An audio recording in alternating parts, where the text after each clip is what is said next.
기자들의 눈으로 정치권 사정을 살펴보는 시간입니다.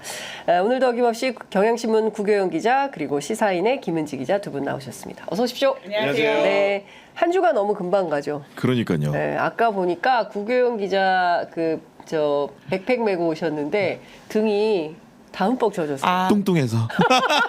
아이 무슨 말씀을. 네, 저도 뚱뚱합니다. 너무 날이 덥고 습해가지고 예. 이제는 완전 동남아 날씨 그러니까요. 뺨친다라는 예, 생각이 듭니다. 스콜도 너무 자주 있고 지난번에 저희가 대통령실 앞에 현장 취재 갔는데 갑자기 비가 막 내려가지고 쫄딱 다 그러니까요. 비가 완전히 다 막 비 맞은 생쥐처럼 다 네. 그렇게 됐었어요. 그러니까 지금 날씨가 점점 더워지고 정치권에는 열받는 이슈가 점점 차고 넘치고 예, 그럼에도 불구하고 저희들이 기자 두 분과 함께 시원하게 정치 평론 해드리도록 하겠습니다. 필리버스터가 상당히 길었습니다. 5박 6일간의 필리버스터 전체 111시간 27분. 최장 시간은 김용태 국민의힘 네. 의원. 기록겠다라는 예. 거죠. 근데 기억에 뭐가 남으세요? 그러니까 이게 뭐냐면은 네. 111시간을 했다고 하면은 굉장히 긴 시간이잖아요. 그렇습니다. 무려 이제 만으로 치더라도 거의 5일에 육박하는 수준인데 네. 그냥 답정너 111시간이다 보니까 국민들의 기대치가 낮아질 수밖에 없는 것 같아요. 예를 들면은 야당이 법안을 상정을 하면은 그냥 여당이 필리버스터를 하고 야당이 또 토론 중단을 시키고 법안을 처리를 합니다. 또 다음 파스로 넘어가요. 그럼 또 거부권을 대통령이 행사를 하죠. 국민들 머릿속에도 22대 국회는 뭔가 회로처럼 이런 개선사항이 있다는 걸 너무나 알게 됐기 때문에 답이 뻔히 보이는데 누가 그 답을 기다립니까? 뭔가 이벤트라는 게 예상치 못한 일 그리고 뭔가 변화가 있는 일이 있어야 되는데 그런 상황의 반복 속에 안 그래도 날씨도 더운데 짜증을 가중시키고 있는 상황인 것 같다. 뭔가 이것도 여든 야든 간에 타개책이 필요하다. 그건 국민만 보고 결정을 하면은 타개책을 내놓을 수 있다고 생각이 들거든요. 뭔가 좀 국회가 달라져야 된다. 네. 이런 생각을 하고 있습니다. 박찬대 더불어민주당 원내대표 오늘 아침 그 라디오 출연해서 막 성토를 하시던데 언론이 대한민국 언론이 이 대통령의 거부권 행사에 대해서 세게 비판을 해야지 마치 여야 간에 문제인 것처럼 보도해서는 곤란하다. 이거 대통령의 거부권을 계속 행사를 하니까 국회에서 입법권을 행사할 수밖에 없는 것이지 일단 대통령이 거부권 행사를 중단해야 이쪽에서도 그 다음 스텝으로 넘어가는 건데 그게 안 되니까 이 쳇바퀴는 계속 돌 수밖에 없다 이런 얘기합니다. 현장에서 기자들은 어떻게 판단합니까? 사실 좀 무기력해는 지점들이 있을 수밖에 없고 결국은 네. 대통령실과 대통령이 생각하는 바도 그럴 것 같긴 합니다. 이제 어느 순간 최대 기록 행진을 했고 말씀하신 예전에 박찬대 대표가 그런 이야기 했다는 거 아닙니까? 100번째 거부권 행사 맞아요. 이런 식의 대통령의 예, 예, 말이 나올 예. 수도 있다라고 예. 하는 건데 이제 그게 너무 아무렇지도 않아지는 상황 자체가 이제 우리한테 굉장히 위기의식을 가지게 하는 그렇습니다. 부분이 있는 예. 것 같은데요. 그럼에도 불구하고 무기력해지지 않으려면 좀 돌파구, 새로운 돌파구가 필요한 것 같은데 네. 지금 사실 우원식 국회의장이 그래서 이제 방송사법 관련해서 중재안 내면서 네. 좀 이야기해보자라고 했는데 그 돌파구도 지금 좀 막혀 있는 것이고 네. 여러모로 좀 이제 날씨만큼 답답한 전국이 이어지고 있다라고 하는 건데요. 근데 여튼 오늘 이진숙 이제 방통위원장 임명 이제 강행한다라는 소식이 네. 화다하지 않습니까? 예, 예. 그 이후에 무엇을 할지에 대해서 사실 여든 야든 무엇을 만들지 못하면 좀 시민들도 좀 답답한 국면이 계속 이어질 것 같다는 생각이 듭니다. 제가 가장 걱정하고 우려하는 지점은 바로 그 지점입니다. 그러니까 거부권 대통령 또 거부권 행사하겠지. 그러면 또 새로운 법안을 내겠지. 그 다음에 뭐 투표하고 필리버스터 하고 그리고 나서 또 네, 거부권 또 뭐 행사하고 예. 그다음에 또 재의결하고 또 뭐 거부권 행사하고 뭐 계속 이게 도돌이표처럼 계속 무한반복 궤도에 돌아가면 국민들은 굉장히 뻔해지고 일종의 이제 무기력감과 동시에 무관심, 네. 정치 무관심이 생기면서 혐오가 커지죠. 저 사람들을 맨날 저래. 이런 게 제일 무서운 겁니다. 사실은 그래서 지금 저는 국민의힘이나 윤석열 대통령이 심각한 거죠. 사실은 국민의힘은 여당으로서 자기 기능을 완전히 실종한 상태인 거잖아요. 용산의 하청부대처럼 행동을 하고 있고 대통령이 바뀌어야 되는데 세상의 총선에서 야권이 192석을 해도 변화는 없고 그러니까 참 야당하기도 힘들겠다라는 생각도 좀 드는데 앞서 말씀 주신 대로 이진숙 후보자 청문회 과정도 제가 보면 와 지금까지 이런 분은 없었던 것 같은 생각이 좀 드는데. 아니 왜냐면 이진수 후보자 같은 경우에는 네. MBC 보도본부장 시절에 노조 탄압 의혹이 불거졌고요. 네. 대전 MBC 사장 재임 시절에 법인카드 유용 의혹이 나왔고요. 그리고 5.18 광주 민주화 운동과 일본군 위안부 피해자 문제에 대해서도 온당치 못한 행동으로 역사관에 대한 논란이 있었습니다. 그 요약을 하면은 정말로 각종 여러 가지 의혹의 종합 선물 세트인 거예요. 그러니까 이런 사람이기 때문에 또 기이한 일이 벌어진 게 국회에서 기록적인 일이 있지 않았습니까? 뭐냐면 장관급 후보자를 상대로 사흘간 청문회를 한 거는 아마도 이진수 후보자 유일무이할 겁니다. 네. 근데 그 이유는 앞서 전술한 대로 실제로 그런 의혹들이 정말 차고 넘치기 때문에 국민들 앞에 내놓기 위해서는 검증 과정이 필요했던 거고요. 네. 게다가 이제 거기다 보면은 그 토요일에 또 위원들이 대전 MBC 현장 검증까지 가는, 결국은 본인의 개인정보 제공을 미동의하다 보니까 자료를 온당하게 제출받지 못한 상황에서 갈 수밖에 없는 전례 없는 일들이 계속 벌어지고 있는 거거든요. 네. 그러니까 그 전무후무한 청문회 대기록 이런 것들이 왜 생겼는지 원인을 따져보면 결국은 방통위원장 임명을 뭔가 정권의 입맛에 맞는 사람, 그리고 절대로 야당이나 국민이 동의하기 어려운 사람을 세움으로써 이런 일이 촉발이 된 거기 때문에 근인 자체의 제공자가 누군지를 따져볼 필요는 분명히 있다라고 생각이 듭니다. 그렇죠. 그리고 법카 사용만 보더라도 상식적이지 않아요. 그리고 웬 사장실에 그렇게 술을 쟁여놓고 계셨던 건지 그것도 좀 저는 납득하기가 어렵고, 이게 공무를 집행하는 공간 아니겠습니까? 근데 집무실 냉장고에 와인을 그렇게 쌓아놓고 있는 박스채 있었다는 거잖아요. 그러니까 그런 등등에 대해서 이분이 공적인 업무를 수행할 수 있나, 다른 거 다 떠나서 위안부 문제, 5.16 문제, 5.18 문제, 전두환 12.12 군사 쿠데타 이런 거에 대해서 뭐 개별 사안에 대해서 답변하지 않겠다라는 태도는 기자 출신 맞아요? 아까 이제 구경 기자께서 정권 입맛에 맞는 사람이라는 표현을 쓰셨는데요. 그러니까 네. 이런 오해를 받으면 정권 입장에서 굉장히 수치스러운 일이라는 생각이 들거든요.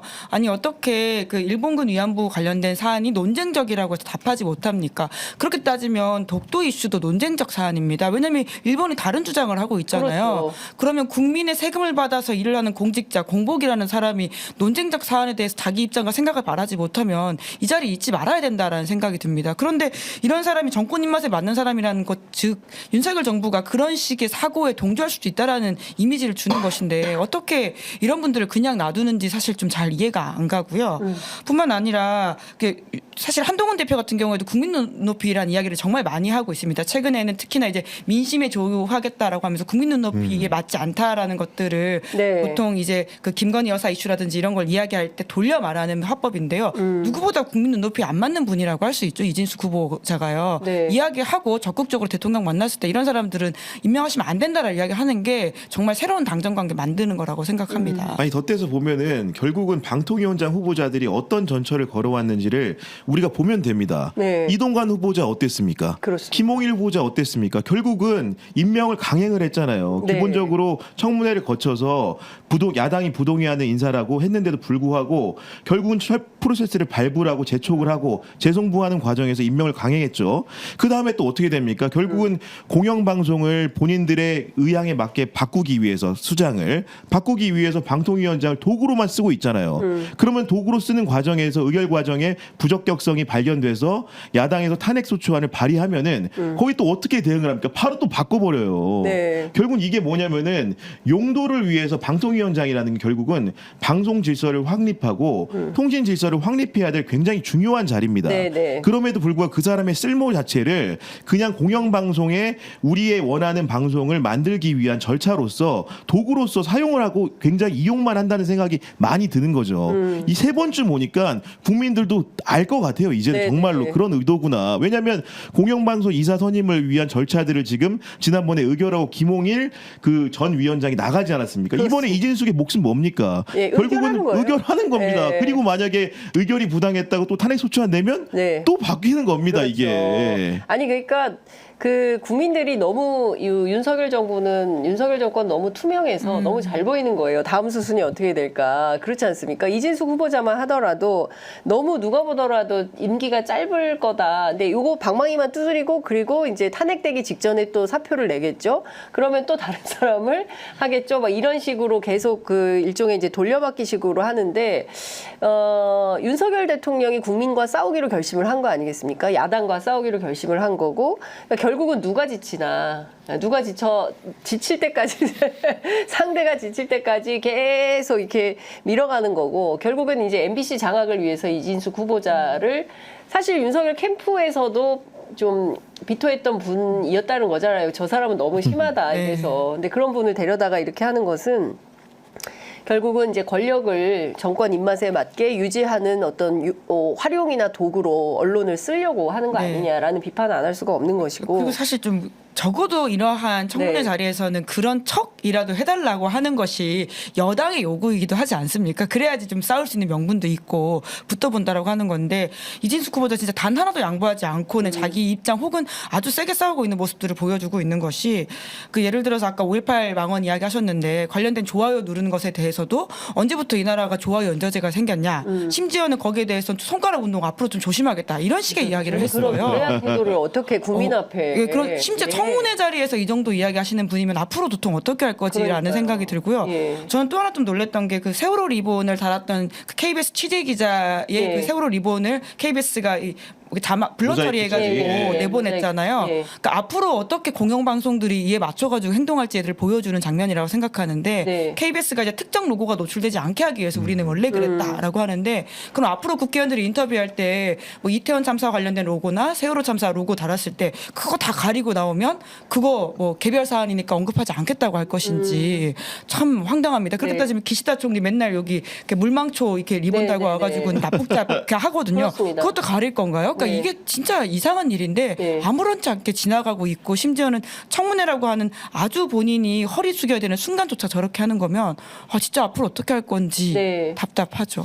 그래서 저는 이런 것 같아요. 그러니까 다들 그 이제 누가 지치나 날은 덥고 막 떨어지게 무관심하게 만들려고 하는 거 아닌가라는 생각이 좀 들기 때문에 이럴 때일수록 언론도 더 적극적으로 취재해서 진실 보도를 하고 그리고 문제의 지점들이 있으면 내부에서 적극적으로 문제 제기하고 싸우고 뭐 이런 것들이 이슈가 되고 그리고 국민들과 연대하고 이런 상황이 좀 돼야 될 것 같아요. 국민들이 지치지 않게 계속 좀 그 귀추로 주목할 수 있도록 야당에서도 계속 뭔가를 만들어야 된다. 그러니까 평이한 그림으로는 안 되고 앞서 말씀하신 대로 뭔가 새로운 좀 장면을 만들기 위한 기획 이런 게 좀 필요한 거 아닌가? 그러니까 흔히들 얘기할 때 기자들이 사실은 이제 본회의가 열린다, 여야가 법안 처리를 한다, 예산안을 처리한다, 늘 쓰는 기사가 진통 기사를 많이 쓰잖아요. 그 결과물을 산출하기까지. 근데 가장 극적으로 대립하는 날에 아침에 보고를 해놓으면 그날 오후에 합의가 돼요, 보통. 그러니까 기자들이 늘 보면은 굉장히 그 상황을 내밀하게 잘하는 것 같지만 저도 경험치상 해보면 합의가 가장 안 될 것 같다고 아침에 보고한 날에 합의되는 경우가 많아요. 그건 뭐냐면은 그래도 우리 정치권의 미덕이라는 거는 뭔가 불가측성을 통해서 정치를 건전하게 바꾸는 측면도 있는 거거든요. 근데 지금 이제 22대 국회가 좀 아쉬운 지점이라고 한다면은 그 불가측성을 보여주려는 시도가 잘 없어 보인다는 거예요. 그러니까 국민들이 어떻겠습니까? 아무리 좋은 의도라고 하더라도 같은 행위가 동호 반복적으로 되면은 질리고 포기할 수밖에 없는 거거든요. 그럼 그 안에 룸을 만들기 위해서는 누구도 예측하지 못한 날에 예측하지 못한 방법으로 국민들에게 신선한 기운을 줄 필요가 있는 거거든요.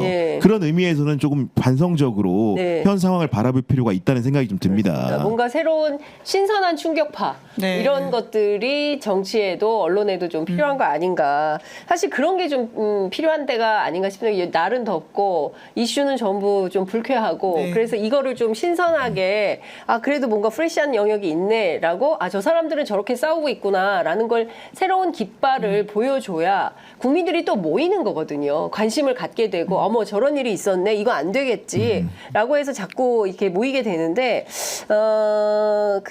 그런 영역이 없으면 더 사람들이 관심에서 멀어질 수 있기 때문에 조금 더 기민하게 야권이 움직일 필요가 있겠다라는 말씀을 좀 드리고 싶었습니다. 그래서 방통위는 두 사람을 동시에 임명을 하는 겁니까? 그 김태규 국민권익위원회 부위원장이 오는 게 맞아요? 뭐 그렇게 물망에 나와 있고 윤석열 정부의 인사 기사들을 이제까지 봤던 네. 어떤 추이를 보면요 나왔던 네. 것들이 별로 틀린 적은 없거든요. 네. 이제 그래서 아마 그렇게 될 것으로 보입니다. 왜냐하면 지금 8월 12일이 이제 데드라인이라고 알려져 있지 않습니까? 박무진 이사 이제 임기가 완료되는 시점이기 때문에 그에 앞서서 아주 빠르게 좀 진행을 해야 되는 지점이 정부로서는 있어서 보통은 재송부 요청을 하게 되면 한 일주일 기간의 시간을 주고 무언가를 진행했던 것들이 있는데 굉장히 이번에는 빠르게 이제 몰아붙이고 있어서 네. 그러지 않을까. 지금은 이제 영명 소위 말하는 빵통이 체제이지 않습니까? 이제 아니 그래서 빵진숙 빵통에 영명 빵을 체제. 좋아해. 네. 아니, 그러니까 기본적으로 방통위는 1인 체제로는 이제 의사결정이 불가능한 그렇습니다. 구조이기 때문에 2명은 세워야 되는 거고요. 네. 이진숙 그 후보자의 임명과 맞물려서 아마도 김태규 부위원장, 현재는 권익위원회 부위원장으로 알려져 있는데 네. 이분이 이상인 전 부위원장이 후임이 되지 않을까라는 관측이 나오고 있고 그렇게 힘을 얻는 이유 중에 하나는 김태규 부위원장이 지금 어떤 사람인가에 대해서 무게를 좀 두는 것 같아요. 과거에 판사 시절에 보면 김명수 전 대법원장을 비판했던 이력이 있다거나 검수완박법에 굉장히 반대하는 부분이 있었는데 그런 성향에 비춰볼 때 그런 법조 경력에 비춰볼 때 아마도 이제 국민권익위에서 이어서 방통위원회 부위원장이 적임자로서 여권에서는 이렇게 물망이 오른 것이 아닌가라는 관측을 언론이 내놓고 있는 것 같습니다. 그렇군요. 근데 어쨌든 제가 어제 상당히 충격적이었던 것은 대통령실의 입장이 민주당이나 국회 상황을 보면서 판단하겠다라는 거예요. 그러니까 완벽한 대결 구도인 거죠. 그러니까 상대를 어떤 무찔러야 하는 적이나 이런 적대적 관계로 보지 않으면 나올 수 없는 워딩들이 대통령실에서 계속 나오고 있어요. 그러니까 이렇게 되면 정치하겠다고 했지만 윤석열 대통령은 정치할 생각이 없는 겁니다. 예, 이런 방향으로 계속 가면 야당하고의 갈등 관계만 있는 거고 싸워서 이기는 내 편들만 데리고 가겠다. 나머지는 국민이 아닌 거죠. 이런 방식의 이중적인 태도를 갖고 있으면 갈라치기가 심각하면 국론은 분열될 수밖에 없고 결국에는 뭐 여러 가지로 국력도 약화되고 그럴 수밖에 없겠죠. 저는 그런 측면에서 제대로 좋은 정치를 하는 것 같지는 않다라는 생각이 좀 들고 어제 굉장히 충격적인 그 내용이 또 나왔는데 그 국회 행안위에서 조지호 경찰청장 후보자 인사청문회가 있었는데 이걸 어떻게 봐야 됩니까? 그 제2의 박정훈 대령 사건처럼 보이는 세관 마약 사건이 좀 터졌는데 이거 좀 설명을 부탁드릴게요. 간단히 설명을 좀 드리면은 그 의혹의 이제 당사자 같은 경우에는 이제 백혜룡 전 영등포서 형사과장입니다. 네. 이분이 지난해 9월에 이제 그 어떤 수사를 했느냐? 동남아시아에서 마약이 밀반입된 겁니다. 그 과정에서 밀반입된 분량이 어느 정도냐면은 제가 듣기에는 100만 명이 투약할 수 있는 분량에 굉장히 큰 마약을 적발하는 거예요. 그러면 어떻습니까? 경찰 입장에서는 큰 수사죠. 쾌거 아닙니까? 네, 사실은 그렇죠. 그런 마약이 네. 밀반입되는 것을 막았으니까 네. 이분 같은 경우에 당연히 이게 경찰에서 브리핑을 해야 될 사안이라고 봤던 거고 네. 그 언론과 이제 상의하에서 이제 브리핑 일정을 정하는 과정이었는데 네. 처음에는 이제 경찰 지휘부도 굉장히 이렇게 찬성을 했겠죠. 이렇게 좋은 결과에 대해서 국민의 공복으로서 경찰이 일을 잘한 거니까요. 근데 그 과정에 어떤 일이 있었냐면은 갑자기 당시의 영등포 서장이 용산에서 아주 안 좋게 보고 있다면서 세관 직원들이 이 마약 밀반입의 의혹에 관련 연루됐다라는 부분을 조사하는 데 대해서 뭔가 이제 이론을 제기하기 시작을 한 거예요. 근데 이분은 당연히 수사의 책임자로서 서장의 그런 그 지시가 굉장히 외압으로 느끼는 상황이었는데 때마침 또 어떤 분이 전화가 오냐면은 서울경찰청 영등포서의 상급 지휘 그 경찰청이라고 할 수 있겠죠. 연락이 왔는데 거기 간부가 경무관입니다. 우리 감이 없을까 말씀드리면 쉽게 얘기하면 경무관이라는 게 네. 군대로 치면 원스타예요. 원스타가 이제 위에 있는 한 중령쯤 되는 분한테 전화를 건 겁니다. 네네. 걸어가지고 이제 그 과거에 자기가 세관과 근무했던 이력 같은 걸 설명을 하면서 이제 아마도 이제 국정감사 앞두고 있다 보니까 본인 변소에 따르면은 이런 부분들이 이제 여러 가지로 이제 악용될 수 있는 소지가 있지 않냐 뭐 이런 얘기를 한 것 같은데 네. 그것 자체도 개별 그 수사에 대해서는 누구도 간섭하거나 개입할 수 있는 권한이 없는데 더군다나 권한에 있는 간부가 전화를 건 겁니다. 그러다 보니까 영등포 서장은 확실하게 이걸 외압으로 느끼고 이제 하고 있었는데 그 이후 진로가 어떻게 됐냐? 이 수사에 대해서 외압을 받은 당사자는 지구대로 발령이 나고 예, 실제로 자체에서. 이제 그런 외압을 행사했던 간부 같은 경우는 경찰청에서 감찰을 하고 청장이 대노를 하면서 뭔가 확실한 징계를 요구했는데 네. 결론적으로 인사혁신자에서 불문 수준의 굉장히 낮은 수준의 경고를 받은 거예요. 그러니까 이게 왜 최혜병 사건과 판박이냐? 네. 외압을 폭로한 박정훈 대령은 항명죄로 입건이 됐고 그렇습니다. 아까 말한 대로 그런 외압을 받아서 이게 부당하다고 생각 시작했던 백혜룡정 경정은 징계성 좌천성 발령을 받게 되고 실제로 그런 지시를 했던 사람들은 다 멀쩡하게 살아있는 상황이 그렇죠. 온전하게 온 거거든요. 예. 그런 상황이 오다 보니까 굉장히 부당하게 생각을 하고 있었는데 왜 이 사건이 또 이제 촉발이 더 크게 됐느냐. 기본적으로 아까 말했던 지시를 했던 그 조모 경무관이라는 분이 알고 보니 멋쟁이 해병 단톡방에서 여러 사람들이 대화를 하는 과정에 뭐 통화 녹취 속에 이제 그런 내용도 담겨 있는 것 같고 결국은 이 누구 땡땡이는 우리가 이제 투스타 예. 경무관이 치안감을 만들어주지 맞- 않겠냐라는 논의를 했던 당사자이다 보니까 예. 이 사람이 혹시나 그런 징계를 회피하는 과정에 여러 가지 꼼수가 있지 않았는지라는 의혹을 네. 하게 된 거죠. 닮은 꼴이 누굽니까? 임성근 전 사단장에 대해서도 그만두겠다고 하는 사람을 징계는커녕 하지 않고 놔두고 최근에 보니까 이제 명예전역을 할 수 있는 틈바구니가 열렸던데 네. 그런 상황을 만들어 놓다 보니까 네. 그 수사를 실행했던 사람들은 납득이 안 가는 상황이 오게 된 거죠. 그런 의미에서 이게 경찰판 최해병 사건이 아니냐라는 그런 의혹을 크게 낳고 있는 상황인 것 같습니다. 네, 지금 속보가 하나 들어와 있는데요. 윤석열 대통령이 이진숙 방통위원장에게 임명장을 주었습니다. 그러니까 지금 오전 9시 21분이니까 출근하자마자 바로 임명장을 부여한 것 같고요. 지금 이진숙 후보자는 바로 정부 과천청사로 출근하고 있다라는 보도가 나와 있네요. 취임식 아마 바로 예, 하고 바로 취임식을 뭐 10시쯤 하겠네요. 취임식하고 바로 이제 보고 받고 그리고 그 의결 사항들을 의결 아마, 사항들을 예. 이제 오늘 그러면 다 끝낸다고 봐야 되겠어요. 아마 뭐 예. 준비되어 있는 예, 수준이 수준이니까. 아니었나. 그러니까 예. 사실상 뭐 그 심사도 해야 되고 보고받고 심사하고 의결하는 이 3단계 과정이 있는데 오늘 보고만 하고 끝낼지 안 그럴 것 같아요. 굉장히 속도전을 예, 내고 있기 때문에 속도감 있게 할 거라서 예. 오늘 의결까지 일사천리로 오늘 근데 사람들 다 불러가지고 또 면접도 보고 이런 거 해야 되는 거 아니에요? 예, 아마 좀 절차가 남아 있는 것 같긴 한데요. 그러니까 할 수 있는 모든 절차 안에서는 최대한 속도를 내지 않을까라는 생각이 들긴 합니다. 그래봐야 본인의 임기가 단축되는 거 아닌가요? 그럼 천천히 가도 되는 거 아닌가요?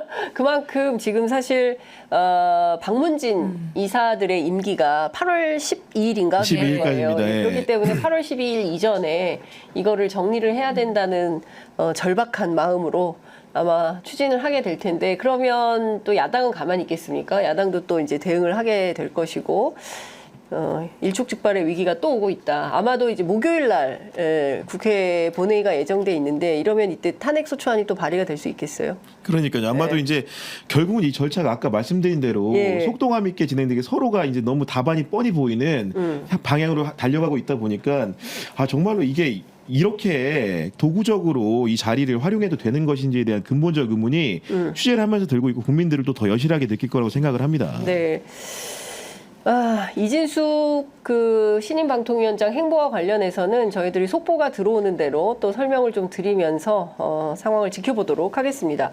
앞서 말씀 주신 내용을 조금 더 이어서 가보겠습니다. 그러니까 핵심은 이 백혜룡 경정이 말레이시아에 있는 그 마약 조직 이 그 필로폰 밀반입 사건과 관련된 수사를 적극적으로 하려고 했는데 결국에는 윗선 용산의 개입에 의해서 하려던 수사를 하지 못한 채 좌천성 인사로 발령이 나버렸고 오히려 실제로 이거를 못하겠던 그 지휘부는 전부 다 영전을 했다. 이 과정에서 윤희군 경찰청장이 이 문제에 대해서 깊이 들여다보라고 했는데 결국에는 네. 예. 징계 결과는 징계 결과는 경미한데 불문 처분에 그쳤다. 그쳤다. 묻지 않는다. 뭐 이런 정도로 그쳤다라는 것인데 그렇기 때문에 더욱더 이거는 그 박정훈 대령하고 수사외압 사건하고 닮아있다. 네. 이런 비판이 나오는 거죠. 네. 사실 아까 이제 구경 기자께서 굉장히 스토리텔링 되게 네. 잘 설명을 해주셨는데 네. 그렇게 이야기만 들으면 이게 진짜 일어난 일인가 아니면 드라마 속 상황인가라는 생각이 들 예, 정도로 예. 사실 개연성이 굉장히 왜 갑자기 여기서 이종호가 왜 나오지? 뭐 이런 그렇죠. 생각이 들잖아요. 예.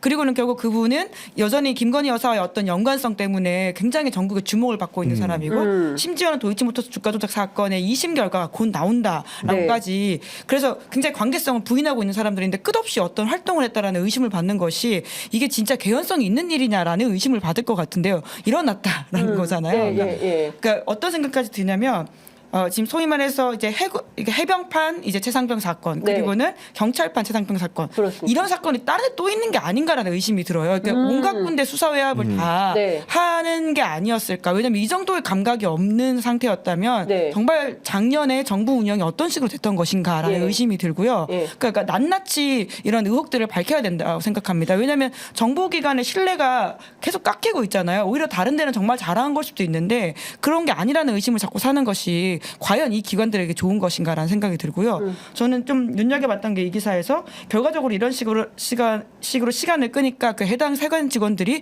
핸드폰을 수차례 망가뜨리면서 아예 포렌식이 안 되게 해버렸다는 거잖아요. 네. 정말 감추고 싶은 게 뭔지에 대해서 자꾸 의혹만 그러니까 남는 거죠. 이 세관을 왜 봐주려고 했을까요, 용산이?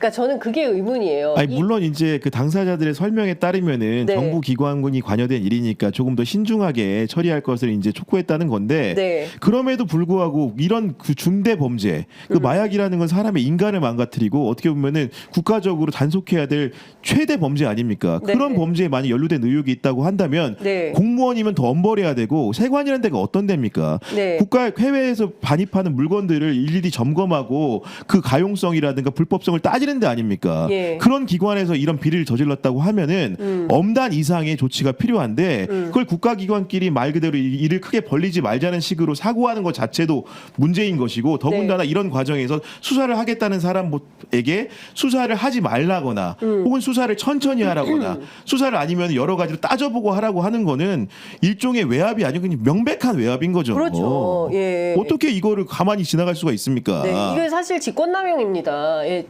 그래서 아마도 백혜룡 그 경정이 문제가 되는 전체 인원 8명인가요? 9명에 대해서 공수처에 고발을 하고 그 고발장이 이제 언론에 공개가 돼서 이제 보도가 막 나오고 있는 건데 다 떠나서 저는 그 뭐 세관 내용을 삭제해달라는 요청을 받았고 실제로 용산이 깊은 관심을 갖고 있다.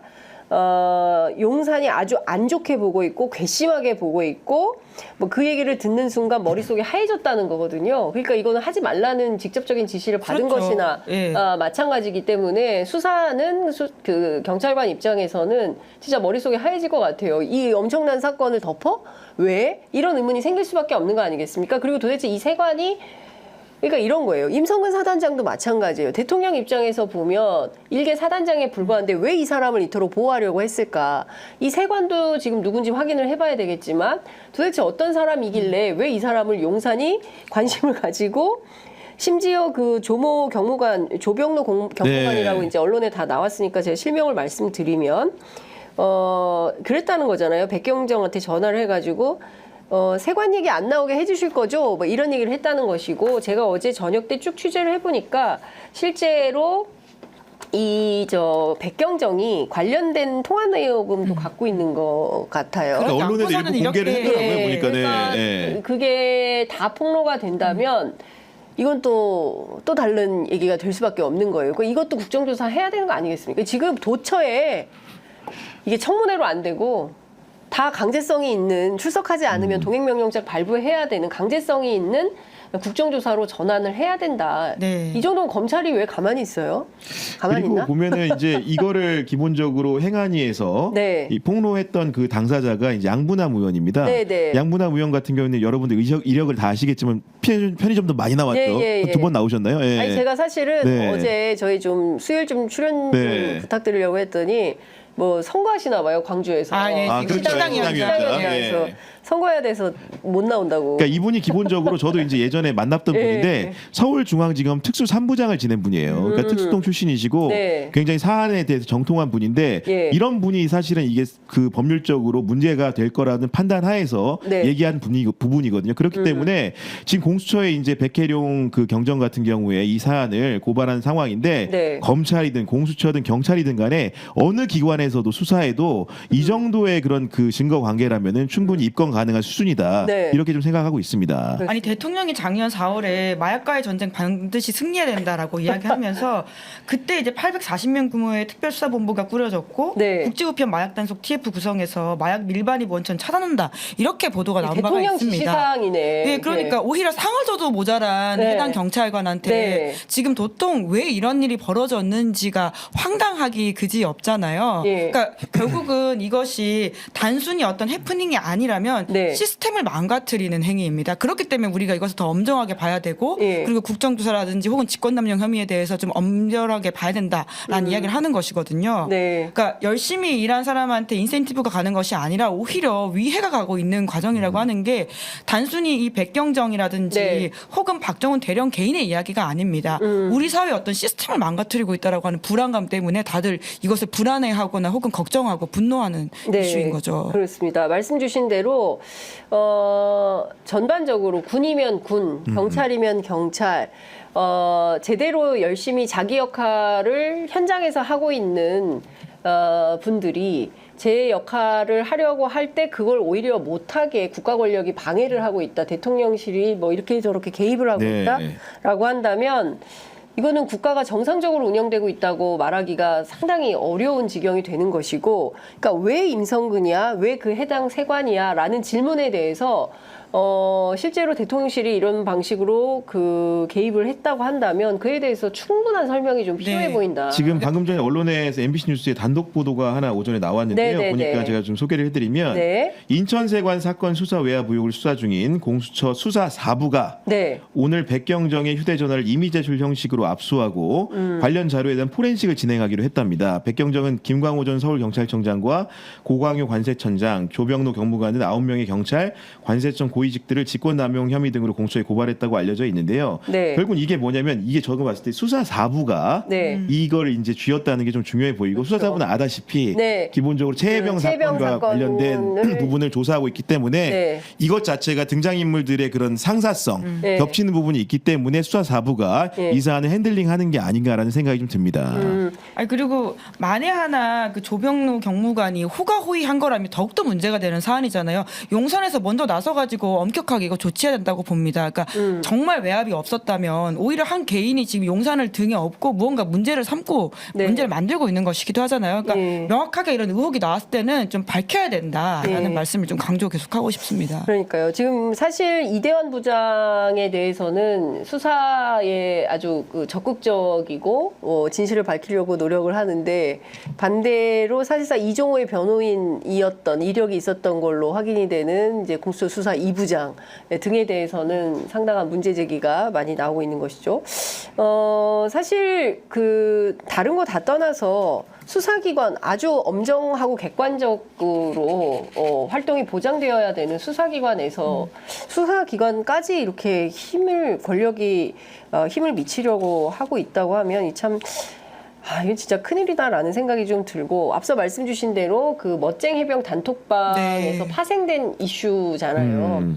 그렇기 때문에 저는 그 공수처가 이종호 씨 휴대폰도 압수를 좀 해야 될 것 같고 여기 관련자들에 대한 압수 왜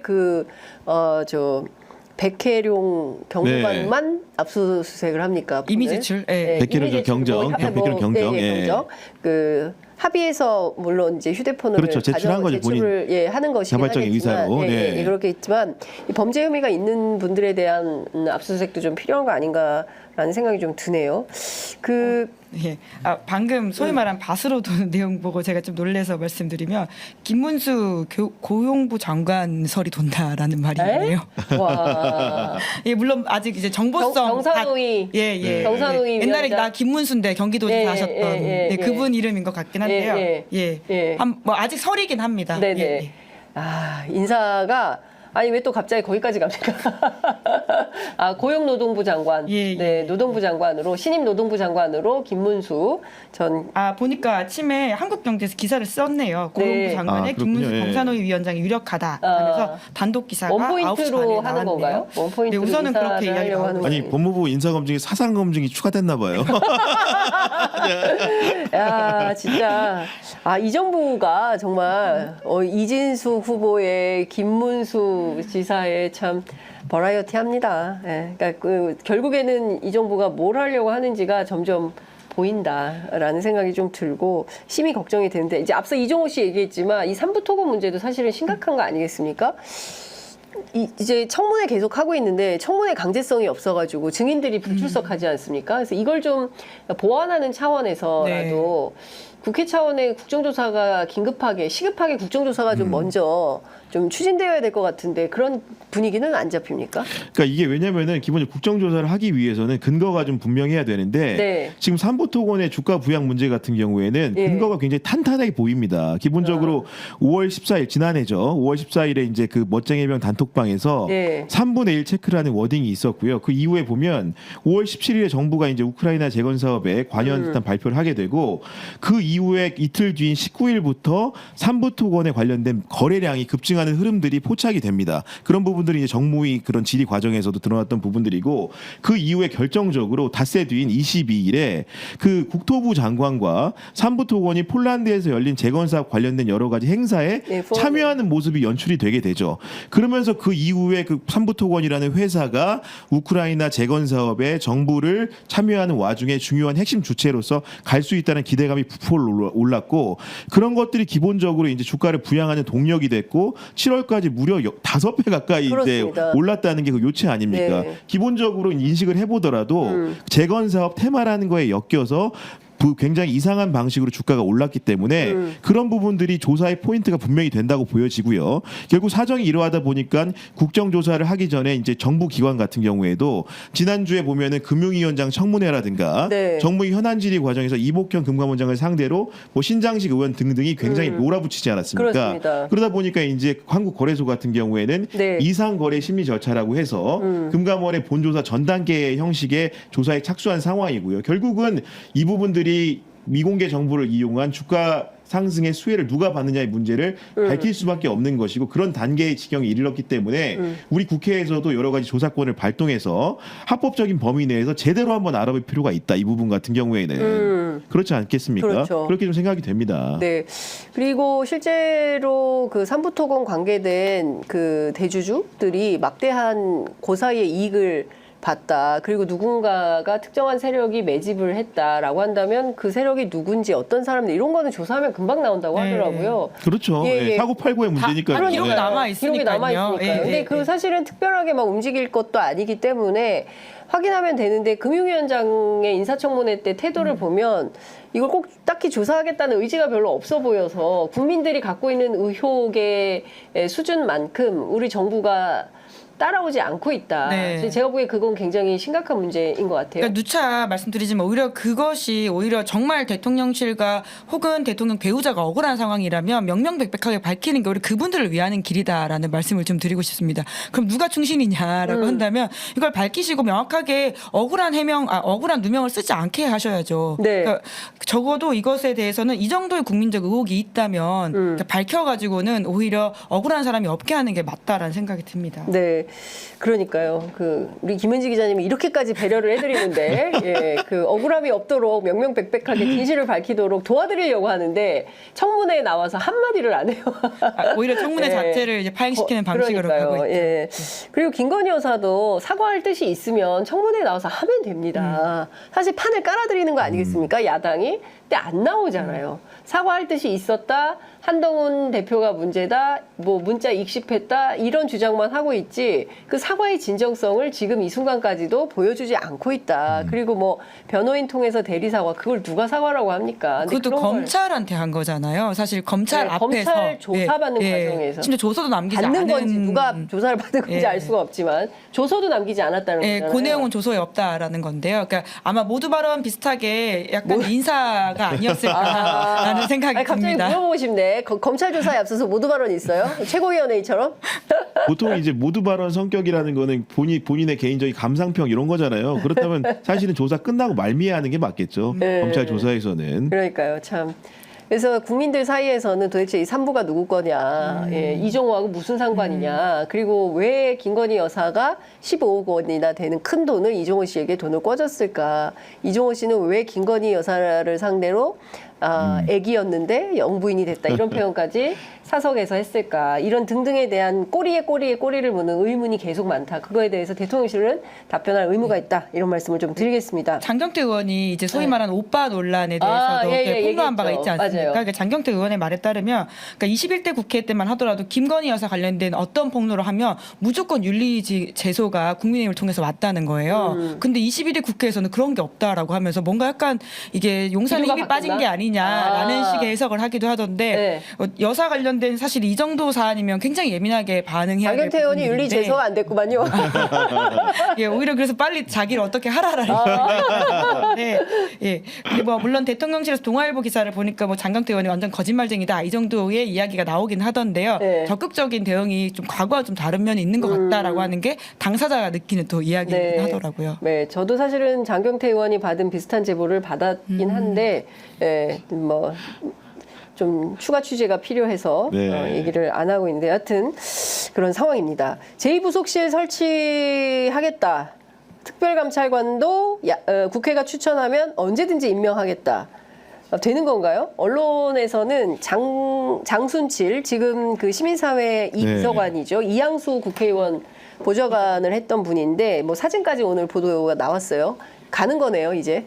네, 거의 확정된 걸로 보이고요. 어제 이제 윤석열 대통령과 네. 한동훈 대표가 또 이제 비공개 회동을 하지 않았습니까? 그 자리에서도 제2부속실 설치에 대해서 이제 여러 가지 말이 오갔다는 얘기가 있고요. 네. 결국은 이제 이럴 것 같습니다. 정권 초반에 이제 제2부속실을 왜 없애냐 했을 때 대통령실의 슬림화를 주장하면서 뭔가 좀 간편하고 이렇게 캐주얼하게 가겠다 이런 입장이었는데 기본적으로 김건희 여사를 둘러싼 여러 가지 의혹들이 끊이지 않지 않았습니까? 네. 지난해 이제 불거졌던 명분배 수수 의혹이 절정이었고요. 그 이후에도 여러 가지 다양한 국정 개입 의혹에서 자유롭지 못 찾아 결국은 이제 기존에 있었던 부속실에 있었던 배우자 팀을 이관을 하고 그 장순칠 시민사회 비서관을 그 자리에 수장으로 옮기는 방식으로 설치하는 방향으로 가닥을 잡은 건 맞는데 네. 기본적으로 왜 지금일까? 기본적인 정서 자체는 정치권에서는 만시지탄이다 이런 네. 얘기가 나오고 있고요. 예. 그리고 또 그 의도가 무엇이냐 했을 때는 특검 무마용 방패가 아닐까, 방탄용 아닐까 이런 해석이 많이 나옵니다. 왜냐하면 기본적으로 국정 개입 의혹이 끊이지 않고 계속 나오고 있다 보니까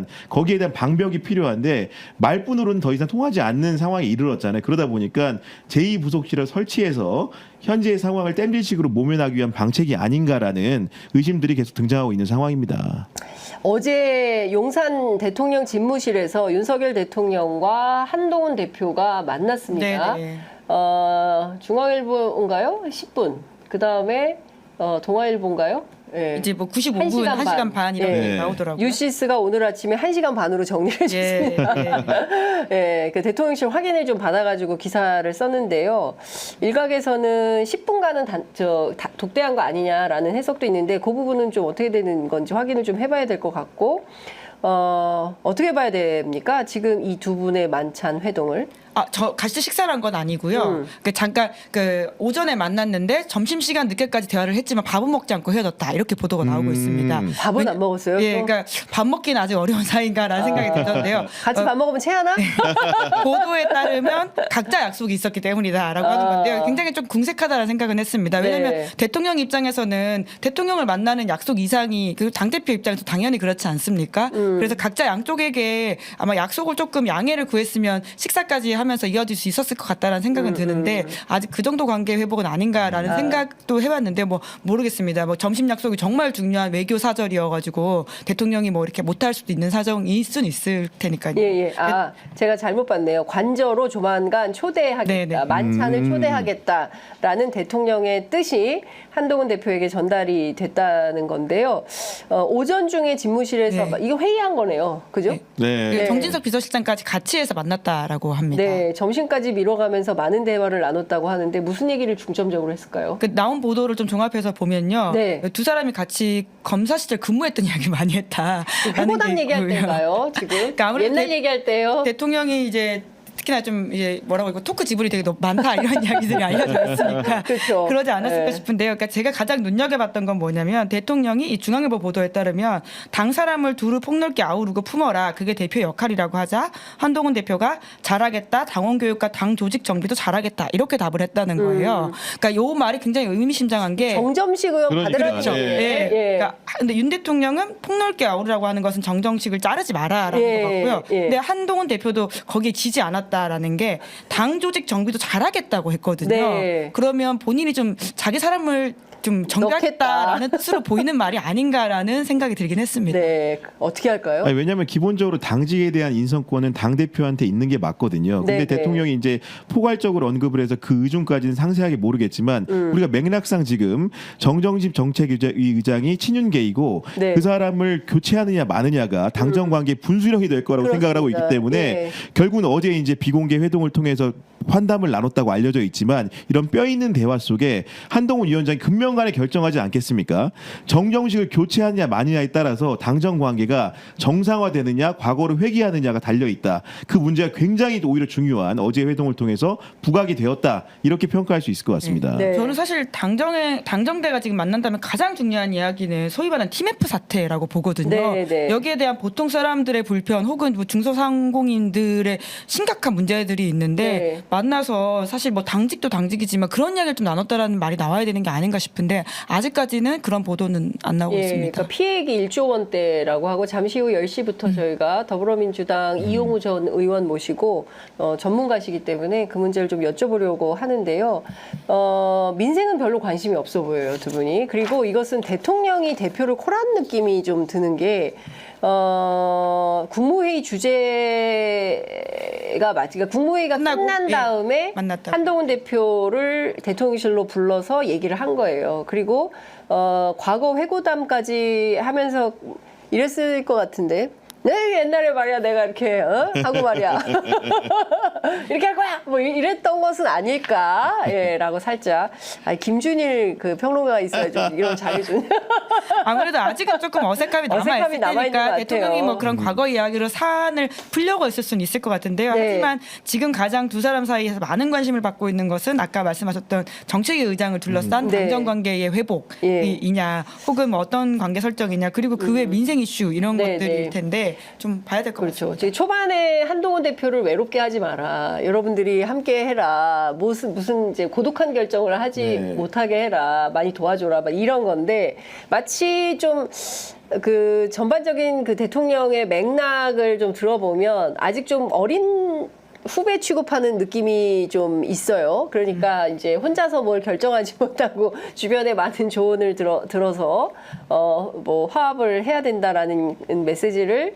강조하는 걸 보면 잘 못 믿는 것 같은데요. 근데 정정식 정책위 의장을 네. 뭔가 이제 사실 바꾸는 카드를 처리하기가 어려울 것 같은 게 대통령을 만나기는 했지만 어제 사실은 그 당직을 가지고 있는 사람들이 네. 쉽게 친한계로 분류되는 그 한동훈 대표의 스피커라고 할 수 있는 사람들이 방송에 여러 나와서 원래 새로 당대표가 임명되면 정책위 의장은 바뀌는 거라고 수차례 공언을 해놨습니다. 근데 네. 이거를 만약에 대통령과 회동하고 나서 유임을 시키게 되면 그 스피커들이 어떻게 해석이 되겠습니까? 그렇죠. 결국은 그런 당정 관계에서 대통령실에 굴복하고 뭔가 복종한 느낌을 줄 수밖에 없는 거거든요. 네, 그렇기 네. 때문에 한동훈 대표가 그런 교체하지 않는 방식으로 퇴로를 찾기는 자기 정치를 생각했을 때 쉽지 않아 보인다. 그 연장선상에서 사실은 특검도 마찬가지인 거거든요. 네. 특검도 이제 제2부속실을 설치한다거나 여러 가지 그런 방편들을 통해서 특별감찰관을 둠으로써 대통령 비서실을 단속하겠다는 의미를 준 것인데 네. 만약에 여기서 본인이 그 선거 초반에 전당대 초반에 얘기했던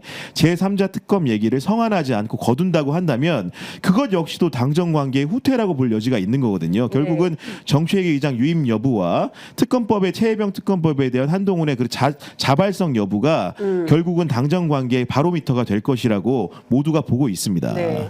그러니까 이런 것 같아요. 그 대통령실의 그 설명을 좀 들어보면 지난 전당대회에서 그 당대표 후보들이 일제히 제2부속실 설치, 그다음에 특별감찰관 신설 이 두 가지에 대해서는 상당한 요구가 있었고 이거를 이제 수용하는 태도를 보이면서 최혜병 특검법에 대해서는 이걸 좀 좀 거부하거나 완화하는 방식의 요구를 했을 가능성. 물론 이제 추후에 어떤 대화가 오고 갔는지 좀 기사가 나와봐야 정확하게 알 수 있겠지만 뭐 이런 상황이 되었다고 한다면 과연 한동훈 대표가 이 최혜병 특검법을 본인은 이제 대법원장 추천 특검법을 하자고 하는 것이고 본인 그거 걸고 대표된 거다. 이거 안 할 수 없다. 이런 메시지를 냈기 때문에 이거는 해야 되는 건데 오늘 국민의힘의 신동욱 의원이 그 CBS 라디오에 출연을 해서 한동훈표 최혜병 특검법 국민의힘 의원들의 벽을 넘기가 힘들 것이다. 그러니까 대표가 최혜병 특검법을 새로운 대법원장 추천을 하든 뭘 하든 내놓는다 하더라도 국민의힘 의원들이 안 받는다. 이런 걸 대놓고 하는 거거든요. 그러니까 어제 대통령이 대표를 만났음에도 불구하고 현역들의 이런 반발이 있는 거예요. 네, 그런데 최상병 특검법은 사실 지금 이제 8명만 더 있으면 되는 그렇죠. 상황이거든요. 그러니까 예. 한동훈 대표가 진짜 의지가 있다면 그 제3자 중재안이라도 이렇게 내가지고는 8명, 10명을 만들면 됩니다. 물론 법안 발의하려면 10명이 필요하긴 하지만 그 10명을 통해 가지고는 본인의 의지를 보여줘서 여야 간 협상을 하게 된다면 특검이 이뤄질 수 있거든요. 그러니까 네. 아까도 저희가 이야기했지만 이 특검이 어디로까지 이어질지가 지금 굉장히 의혹이 고구마 줄기처럼 나오고 있는 게 심지어는 무슨 경찰에까지 판박의 사건이 있다는 거 아닙니까? 그렇습니다. 그러니까 의혹을 해소해야지 그것이 오히려 국정에 도움이 된다라는 차원에서는 이거는 안 하고 넘어갈 수 없는 문제이고요. 그럼 3년 내내 이야기할 거냐? 네. 여기서 할 경우에는 그것은 아니거든요. 그렇습니다. 그리고 심지어 오늘이 7월 31일인데요. 네. 윤석열 대통령이 작년 딱 이날 경로했다고 알려진 날입니다. 그렇습니다. 오늘이 오늘이네요. 경로 1주년. 네.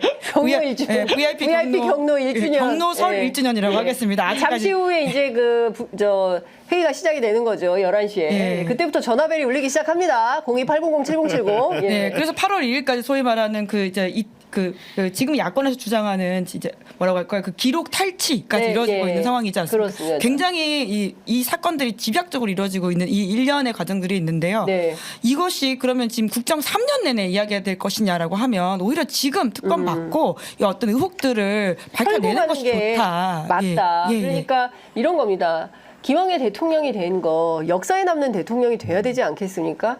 그 사람은 뭐 생각하면 술, 그다음에 방탄, 김건희 거부권, 여사, 예. 김건희 여사 예. 이런 거밖에 생각이 안 나라고 한다면 본인 스스로도 굉장히 불명예스러워지는 겁니다. 그렇기 때문에 그래도 이 사람이 임기 중에 이거는 했어라는 기록을 남기려고 한다면 이제는 일을 좀 해야 되지 않을까 싶어요. 이제 집권 3년 차고 그렇기 때문에 그러니까 업무에 뭘 남겨야 되잖아요. 그러니까 의사 파업만 하더라도 지금 맞아요. 뭐예요? 네. 해결된 게 뭐예요? 해결된 게 없지 않습니까? 네. 그리고 지금 교육개혁도 산업 이슈 마찬가지고 지금 그 산업 국제 정세, 심각하죠. 예. 국제 정세 안보, 그렇죠. 예. 일본과의 관계, 사도강산 문제만 하더라도 얼마나 열통 터지는 일입니까? 이런 일들만 계속 있고 그러니까 제가 최근에 취재해 보면 공무원들이 잘 일을 안 한다는 거예요. 혹여라도 책임질 일이 생길까봐. 다 일을 안 한다. 이게 오래되면 나라가 제대로 돌아가겠습니까? 이거 큰일이다라는 생각이 좀 듭니다. 근데 저는 갑자기 든 생각인데 네. 지금 보니까 특별감찰관 얘기 나왔고 최혜병 특검 추천을 누가 하냐가 관건이 돼 있는 상황인데 지금 보니까 이제 그 특별감찰관법 같은 경우에는 관련 법률에 국회가 이제 15년 이상의 그 재직했던 변호사 중에서 3명의 특별감찰관 후보를 대통령이 서면 추천을 하면은 3일 안에서 1명을 이제 지명하게 돼 있거든요. 그러면 이 특별감찰관에 대한 추천권을 예를 들면 야당이 행사를 하고 예를 들면 특검에 대한 추천권은 여당이 말하는 대로 3자 추첨을 하는 식으로 뭔가 이제 그 운용의 묘를 발휘해가지고 협상 여지를 줄 수 있는 새로운 획기적인 합의안 같은 것들을 좀 생각해보면 어떨까라는 생각을 그리고 이제 아까 말한 대로 경과 규정으로 이제 3일 내에 무조건 1명을 하게 돼 있잖아요. 그 마찬가지로 특검에 대한 추천도 그런 식으로 세트로 갈 수 있는 방식을 좀 이렇게 여야가 좀 머리를 맞대고 고민해보면 어떨까라는 생각을 잠시 좀 해봤습니다. 뭐라도 좀 돌파해야 될 그러니까요. 상황입니다. 예, 뭐라도 일이 돌아가는 상황을 만들어야 되는데 이거는 정부 여당이 나설 수밖에 없습니다. 왜냐하면 정부가 행정부를 맡아서 운영을 하기 때문에 상당히 권력을 갖고 있고요. 이쪽에서 먼저 내어놓고 뭔가 새로운 방향 물꼬를 터야 그래야 그 다음 단계로 진입할 수가 있다. 그 전까지는 이렇게 계속 이러면 도대체가 사람들이 답답해서 살 수가 있겠습니까? 앞서 말씀 주신 대로 당장 그 TMF 사태만 하더라도 네. 이 피해를 피눈물이죠. 그렇죠. 예. 피해 입으신 소상공인들 네. 어디 가서 이거 돈을 받아야 됩니까? 이게 그 쿠텐 대표가 800억밖에 없다 그러고 피해인 전체액은 1조 원이 넘는다고 하고 어디 가서 네. 이 돈을 당장 저도 며칠 전에 위메프에서 결제했는데 아이고야. 아직 환불을 못 받았습니다. 선물 받았어요? 네, 아. 어떻게 딱 직전에 했더라고요. 아니 결제 뭘로 하신 거예요 그러면? 아, 그 중간에 돈 내는 거는 신용카드로 했겠죠. 신용카드로. 네. 특정 회사 이름 말할 뻔했네요. 안 걸리네요. 아니 근데 이게 신용카드로 결제를 하면 그 환불이 막히면 못 받는 거예요? 아, 그러니까 뭐 우선 저는 위메프로 했기 때문에 그러니까 카톡이 오던데요. 이제 그 환불 계좌를 입력하면 해준다라고 네, 해가지고 네. 주말에 네. 그래도 마음을 좀 놨는데요. 사실 네. 그래봤자 저는 몇만 원의 돈이거든요. 근데 네. 그것도 이렇게 신경이 쓰이고 참 억울하다라는 생각이 드는데 그 몇백억 혹은 몇 억대의 손해를 보게 된 소상공인들이 맞아요. 네. 얼마나 소깃할까라는 생각이 들더라고요. 빨리 네. 해결해야 됩니다. 그러니까요. 참 저 M1 사람들 눈물 흘리는 아니 정치가 국민의 눈물을 닦아주는 일을 해야 네. 되는 거 아니겠습니까? 그런데 어떻게 된 게 윤석열 정부 들어서는 국민들이 눈물 흘리는 일이 너무 많아졌어요. 특히 이태원 참사 가족들 길거리에서 그렇게 그 정말 그 엄동설안에 길바닥에서 특조위 요구하시면서. 특조위 요구하시면서 그렇게 그 해야 됐었고 지금 삼복도위에 또 다 이렇게 피해자들이 피눈물 흘리게 만들고 도대체 정치가 어디에 있는 네. 건지 그러니까 이게 정치가 작동이 제대로 안 하면 피해자들이 보통 자기 탓을 하거든요. 그러니까 저만 하더라도 내가 조금 꼼꼼하게 봐가지고 뭐 이런 상황들 결제하지 말 걸 뭘 잘 몰라가지고 결제해버렸네 한 이틀 김은지 차이. 잘못이 아닙니다. 네. 근데 이게 보통 그 생각이 그렇게 내가 보통 괜히 사람은 했다. 그러니까 이게 정부나 어떤 권력기관이 나서가지고 네 탓이 아니고 시스템의 문제라는 걸 빨리 이렇게 해결을 해주지 않으면 보통의 평범한 사람들은 자기 탓하거든요. 네. 그렇기 때문에 좀 이게 필요하다는 생각이 더 듭니다. 그렇군요. 예, 특히 여행 상품 예약한 분들이 상당히 그 노심초사다라고 그 푸드리 햇번님께서 댓글 네. 남겨주셨습니다. 절대 자기 탓 아닙니다. 정말 저희 애청자분들 가운데는 피해자 없으시죠? 예, 피해자 없으시기를 정말 제가 뭐라고 피해자입니다. 출연자가 피해자네. 네, 출연자가 피해자. 큰일 났네. 그리고 끝으로 이 얘기를 안 할 수가 없습니다. 임성근 사단장. 명예 전역을 신청을 했어요. 예. 해군본부 심의위원회에서 심의를 한다고 하는데 이분 지금 수사받고 있잖아요. 그러니까 지금 기본적으로 이제 그 전역에 대한 최종 심사 여부는 뭐 국방부나라든가 해군 차원의 결정을 할 일인데 아다시피 지금 그 임성근 전 사단장을 상대로 네. 경찰이 불송치 결정을 내리자 유가족들이 이의 신청을 했고요. 이의 신청 절차에 따라서 검찰로 사건이 송치가 된 사안입니다. 그 얘기는 뭐냐면은 사법적으로 종국 처분이 내려지지 않은 상황이거든요. 여전히 네. 수사가 진행 중인 상황이기 때문에 조건 자체로 봤을 때 형사 입건 피의자이기 때문에 함부로 나가지 못하는 게 맞아 보이고요. 더군다나 경찰에서 그 최혜병이 사망에 이르게 한 업무상 과실치사의 혐의뿐만이 아니고 실제로 구명로비 의혹 등과 관련해서는 공수처에서 별도의 수사가 또 진행 중에 있습니다. 공수처에도 피의자로 입건돼 있는 것으로 보이고요. 그렇기 때문에 사법적으로 수사기관에서 양 기관에서 검찰과 공수처에서 조사하고 있는 상황이기 때문에 본인은 명예 전역 의사를 피력했지만 이걸 만약에 받아준다면 기존의 공무원들의 처했던 유사한 상황에 있었던 분들의 처분과 너무 다르기 때문에 반발에 부닥칠 수밖에 없어 보입니다. 네. 수당 때문에 그런 거예요? 그러니까 뭐 그 문제도 피할 수 없는 것 같은데 이게 네. 보통 이제 검사들의 어떤 사회적 문제가 되는 사건 사실 이거는 큰 형사 사건인데요. 네. 그게 아니더라도 이제 징계 절차가 시작되기 전에 옷 벗어버리는 그래서 아예 징계 자체를 형해화시키는 네, 경우들이 네. 꽤 있거든요. 그래서 공무원들은 이런 사건이 있을 때 그만둘 그렇죠. 수가 못 없어요. 그만두죠. 근데 예. 이게 보통 죄송합니다. 명예전역이라고 하는 말도 사실 좀 우습고요. 네. 이 상황에서 도통 임성근 전 사단장은 어떤 책임과 반성과 혹은 성찰을 하고 있는 것인가 여전히 좀 의문스럽습니다. 그러니까요. 네, 군 인사법을 좀 소개해드리면 아까 네. 명예전역 말씀하셨죠, 앵커가 20년 이상 근속한 군인은 정년 전에 스스로 명예롭게 전역할 경우 명예전역 수당을 받을 수가 있게 돼 있는데 전역 당시 월급의 절반을 정년까지 남은 개월 수만큼 곱해서 받는다고 합니다. 다만 여기도 이제 그 조항이 있는 게 부칙 조항이 명예전역 수당을 수령한 사람이 공무원으로 재임용되거나 현역 복무 중에 사유 사유로 금고 이상의 형을 받은 경우에는 환수하게 돼 있습니다. 그러니까 이런 경우에 비춰보면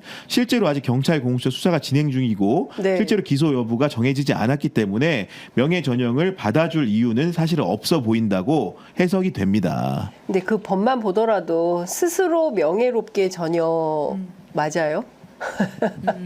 참 명예로운 전역 맞습니까?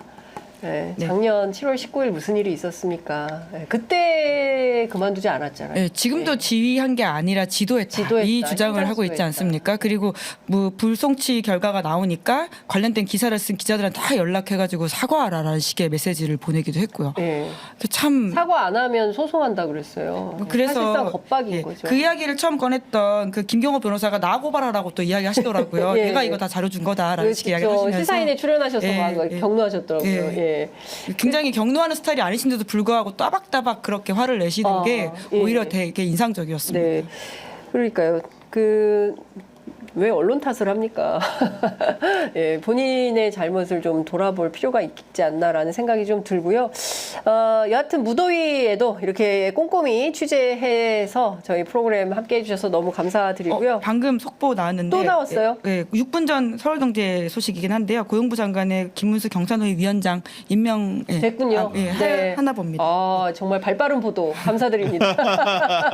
예, 미처 캐치하지 못한 보도까지 속속들이 저희가 취재해서 여러분들께 상세히 말씀드린다는 점을 기억해 주시면 좋을 것 같고요. 구교영의 정치비상고 김은지의 뉴스인 다 사랑해 주시면 감사하겠습니다. 저희가 제일 구독자가 적으니까요. 특별히 좀 많이 사랑을 좀 부탁드립니다. 네, 예. 특별히 많이 사랑해 주시고요. 경향TV. 예, 특별히 시사인도 많이 사랑해 주시고 덕분에 저희가 취재 편의점 구독자 50만 시대를 축하드립니다. 야, 네. 진짜 엄청나게 빠르게 아니 엄청나게 빠르기보다 엄청나게 열심히 했습니다. 네, 열심히 했고요. 하여간 시청자 여러분들께서 늘 응원해 주시고 격려해 주시고 또 현장에 나가면 저희들 진짜 힘 많이 받거든요. 그래서 현장 취재의 달인답게 네. 더 열심히 해서 50만에서 100만, 100만에서 200만으로 가는 훌륭한 채널이 되도록 더 아니 노력하겠습니다. 마치기 전에 궁금한 게 아까 제가 이 댓글창을 보니까 네. 이게 이용우 전 의원님 나오시는 것과 예, 별개로 예. 또 법사위 생중계도 동시 방송을 하는 모양이죠? 맞아요. 법사위 그게 가능합니까? 예. 가능합니다. 아 그렇군요. 예. 무엇이다말로 저희가 현장 취재 달인 아니겠습니까? 네. 현장 라이브를 저희 카메라들이 나가 있어요. 그래서 동시에 다 채널이라고 할 수는 없고 뭐죠? 표현이 생각이 안 나네. 1채널 2방송 동시 송출. 예. 동시 송출을 하고 있습니다. 그렇기 때문에 여러분들께서 다양하게 필요하신 정보를 속속들이 접하실 수 있다라는 말씀을 전해드리면서 오늘 말씀은 여기까지 듣도록 하겠습니다. 두 분 감사합니다. 고맙습니다. 네, 감사합니다. 무더위 건강 조심하세요. 네, 알겠습니다. 네. 감사합니다.